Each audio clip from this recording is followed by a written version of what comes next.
Drink piss. This is Oldcschool Runescape, and it's so much fun drinking pee because I get to run around this rooftop course, and so yeah, I'm coming in hot with the piss energy. I'm not really about it, but I figured that would be a great way to really start things off with a bang. So as you can see on the ground here, I'm really just going, moment to frame on this, tick to tick. Each tick in RuneScape lasts 0.6 seconds. So every tick in RuneScape, there's also a tick that goes by in my mind, and each mind tick is when I can come up with a new idea because I'm really slow. So basically, you can do like frame perfect train of thought if you get more frames. But otherwise, you just got to deal with ticks, and it's like, oh my god, I don't want to get Lyme disease, man. I'm not out here for that. Fabrique, oh, Canada. That's, you know what that means? That means fabricated in Quebec. Gotta love Quebec. Quebec. Speaking of which, I've got to come up with an idea for this episode. I figured I would just start this one off, because I've got the energy, right? So I've got these random items. I do have a lot of quests to do. I've got stuff to do. I guess what I could do is I'll just keep talking while I continue to run laps on here. I don't know the prices for any of the Graceful kit, but I'm thinking I'll just go right up to level 69 and then pick that up, or maybe I'll do 68. One possibility is that I won't have enough marks by that time, but I think it's unlikely.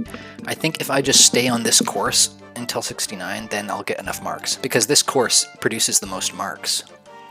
I'm going to unlock another course a bit later on that's better, but I don't think it's that much better. I remember I used to get on my other account, I did the hard Western Provinces diary, and that allowed me to teleport to Sears Village Bank directly instead of teleporting to Camelot, which allowed me to run a shorter Camelot course. So that was a nice sort of shortcut in my agility training that I used on that account, and I got up to 70 agility pretty quick.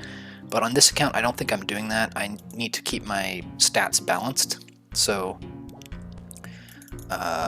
yeah, I might just stick to this course for a stupid-ass long time. Yeah, there's probably some other stuff I could do on the account. I could get started with my rune crafting. I have a whole bunch of those, whatchamacallits. This is sort of like a series episode. You feel me? Like, this episode isn't about anything in particular, and it's not really about updating the series either. It's just sort of like random content. I wrote some stuff down today. Oh, there's some stuff that I wrote down right in front of me here. This is not something I was going to say in this video, but it's probably worth mentioning. First thing I wrote here is that public school is the foundation of democracy.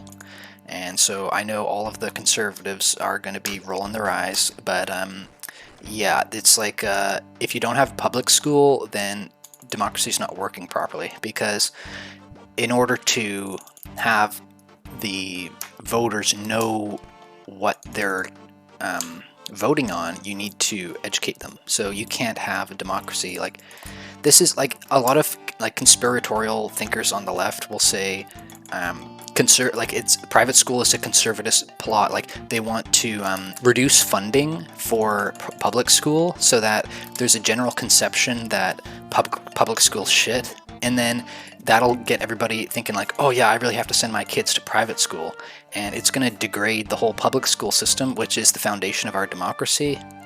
And so what happens with a degraded public school system? There's a bunch of, like, you end up getting ignorant people. Like, the poor working class end up becoming even worse off than they would otherwise. Like, okay, we need to strike a balance, because on the one hand, we need to take care of people, but on the other hand, we need to make sure that people are allowed to stay protected, I guess. Like, yeah, it's tricky. There's like some balance. like, we can't just have somebody, like, say somebody is on welfare, right, for like most of their life, and they are really disenfranchised in youth, but then they grow up and somebody says to them, yo man, check out all these cool government benefits, and basically what happens is they grow up with the help of like social services, like welfare type stuff, and so then later in life they start a business that's like, I don't know, selling magic cards on the internet, or like Yu-Gi-Oh cards. So yeah, they're a Yu-Gi-Oh card trader, and then they're just trading these cards, and so they end up making millions of dollars by trading Yu-Gi-Oh cards. And so what they do is they just go away.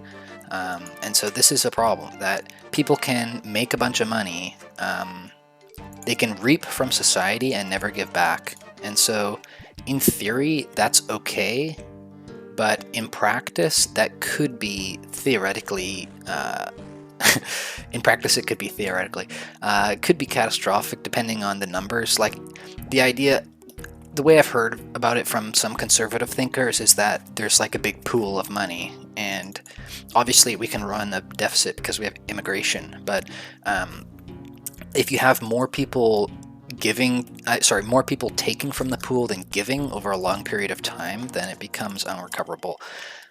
It's tricky because like, I don't want to be roped into something, right? This is what a lot of conservatives are afraid of. They're like afraid of the government, like, they're gonna come take my guns away, like, whatever. So what we need to solve this is we need different laws for rural and urban areas. So a perfect example is in gun control.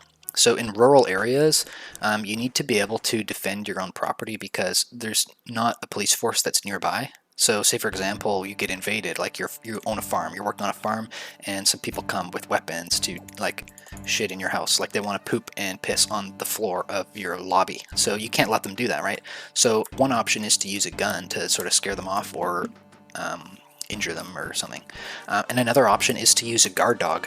So some people will say, like, ban all guns, everybody use guard dogs, but I don't think that should be the case. I think people should be able to have the choice. Like, if somebody's not really good at working with dogs, level 41 agility, they should be allowed to use a gun instead, right? But in urban areas, obviously, we need to ban all of that. We can have dogs, but we can't have guns because it's too dangerous, and there's no point because there's a police force there. Like, in rural areas, this is what I'm saying, it could take a half hour for any backup to get there. So like, we need a more sophisticated legal system.